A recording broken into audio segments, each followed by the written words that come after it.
amados irmãos e irmãs, estamos reunidos mais uma vez, em nome do Pai, do Filho e do Espírito Santo. Amém. Caminhando no nosso estudo sobre o sacramento da Eucaristia, nós estamos aí, página 383, 384, falando sobre o banquete, sobre a comunhão.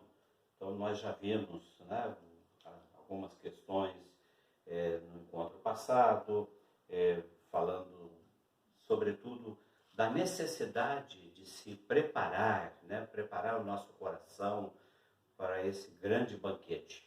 E nós finalizamos com o parágrafo 1387, falando do jejum, da necessidade do jejum, a prática do jejum, que é uma lei da igreja, né? Obedecer o jejum de 1 hora antes de receber a Sagrada Comunhão. E, continuando então, no parágrafo 1388, o catecismo fala, né? É consentâneo, né? O que é consentâneo? É oportuno, é apropriado, com o próprio sentido da Eucaristia, que se os fiéis tiverem as disposições necessárias, que eles comunguem todas as vezes que participar da missa. Então, são as normas da igreja, né, as recomendações, as determinações da igreja. Então, toda vez que estivermos preparados, né, através do sacramento da confissão, ou que não estejamos, né, em pecado mortal, participando da missa, é oportuno, né, é apropriado, que você não vai no banquete e deixar de comer o bolo. Então, você participa e recebe a comunhão.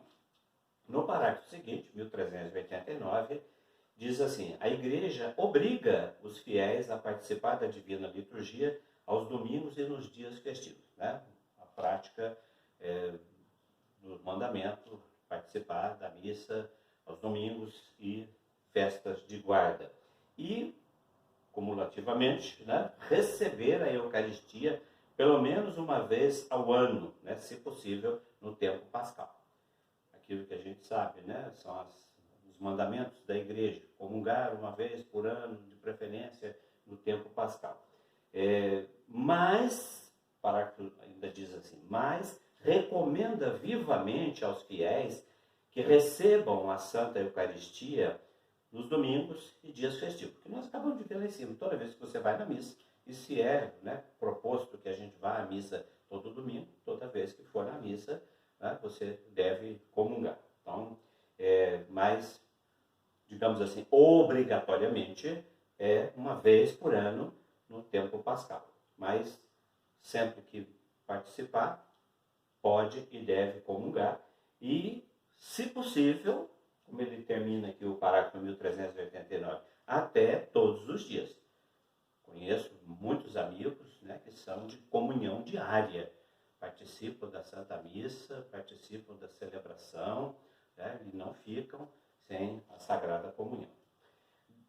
Parágrafo 1390 vai dizer: graças à presença sacramental de Cristo sobre cada uma das espécies, pão e vinho, a comunhão, né, somente sob a espécie de pão, permite receber todo o fruto da graça da Eucaristia. Então existe muita polêmica, né, tem muita gente que fica beiçudo porque só o padre e a equipe celebrativa comunga nas duas espécies, o restante comunga só da hóstia, só do pão. Está aqui, né, a norma canônica da igreja, através do seu magistério, dizendo que, embora Cristo esteja presente no pão e no vinho, ele, né, está também totalmente em cada uma das espécies.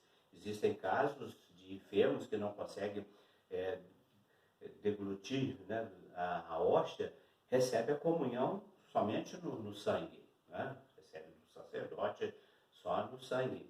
E é o Cristo total. E isso também vai dizer para nós, né, dizendo assim, por esse motivo, né, pastoral, esta maneira de comungar somente na hóstia se estabeleceu como legítima ao longo dos séculos. Então, Então não existe nada depreciativo de receber a comunhão só no pão. Tá?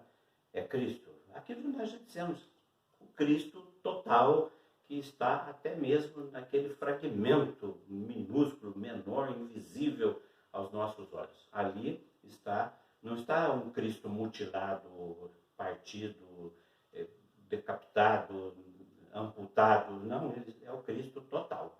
Né? Qualquer que seja o tamanho do fragmento, e se for somente no pão ou somente no vinho, é o Cristo total. Então, guarda isso, né? sem ficar criando neura. Né?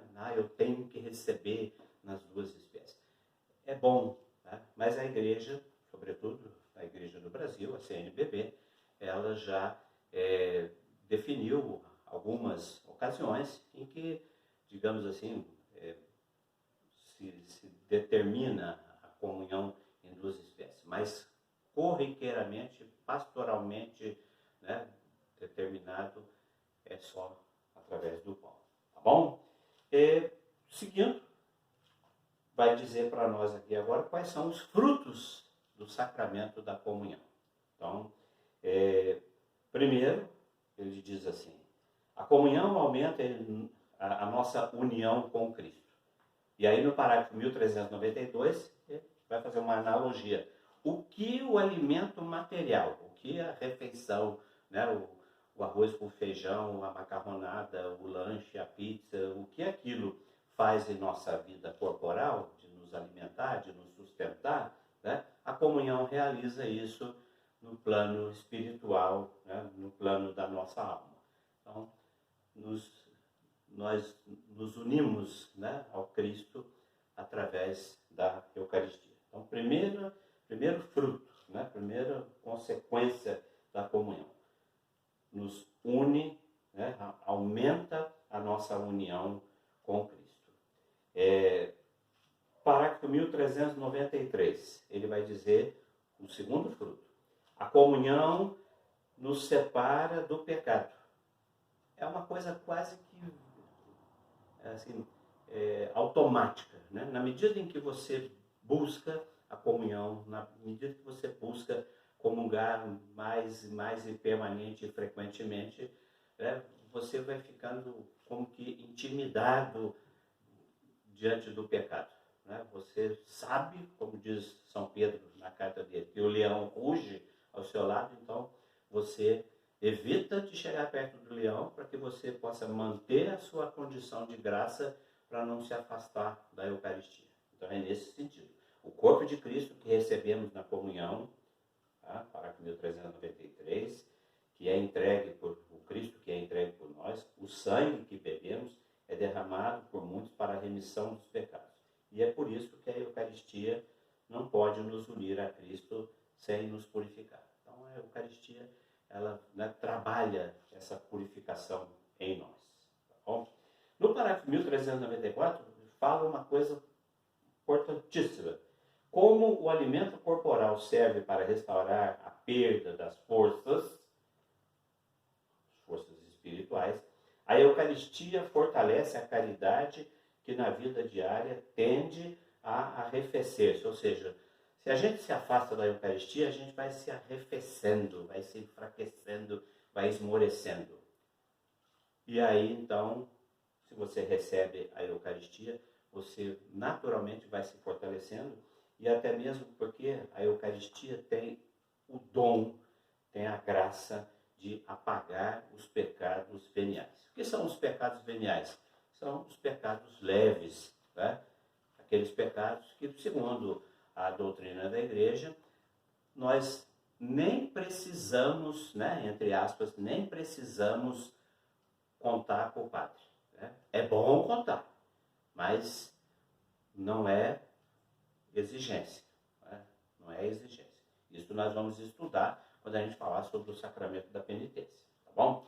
O outro dom que o Catecismo fala para nós é no parágrafo 1395, que ele fala que a Eucaristia nos preserva dos pecados mortais futuros. Aquilo mesmo que nós falamos lá no parágrafo 1393. questão de que, na medida em que você se enche, né, da graça da Eucaristia, vai causando em nós uma vergonha, né, um temor de pecar e de se afastar. Então, quando nós estamos, né, tomados pela graça do sacramento da Eucaristia, nós somos mais resistentes à condição de pecado. Quanto mais participarmos, para 1395, quanto mais participarmos da vida de Cristo e quanto mais progredirmos na sua amizade, tanto mais difícil de se separar dele. A Eucaristia não é destinada a perdoar pecados mortais. Veja, né? Nós vimos que ela pode apagar os pecados veniais, os pecados simples, né? Mas pecado é pecado. Agora, o pecado mortal, né? O pecado mortal é aquele que só é apagado através da absolvição do sacramento, através do sacramento da confissão. Então, não é próprio do sacramento da Eucaristia, não é função do sacramento da Eucaristia apagar pecados. Tá certo? Perdoar pecados, pecados mortais. E fala, né? Insiste muito na questão da unidade com o corpo místico. Tá? Depois, no parágrafo 1397, ele vai falar da dimensão social do sacramento, que a Eucaristia toca o nosso coração, né, em favor dos necessitados. E para terminar, fala que a Eucaristia é a unidade dos cristãos. É um ponto onde trata da questão de comunhão, receber comunhão em outras igrejas, de outras denominações. Pode, não pode? Né? Então diz assim, diante da grandeza deste mistério, Santo Agostinho dizia assim, né? O sacramento da piedade, o sacramento da caridade, e que quanto mais dolorosa se faz sentir as divisões da igreja, né, da igreja que rompe a participação, tanto mais premente e necessário são as orações para que volte a viver a unidade. Então, a igreja, né, que sofreu ao longo dos séculos várias cisões, busca restaurar a unidade. E aí, dentro dessa caminhada, algumas, né, possibilidades de participar de comunhão em igrejas, né, católicas de rito ortodoxo, e eu ia concluir esse assunto, mas eu vou deixar para a gente trabalhar isso com mais dilatadamente, porque vão surgir algumas dúvidas e é melhor que a gente trate isso com um pouco mais de detalhes, tá bom?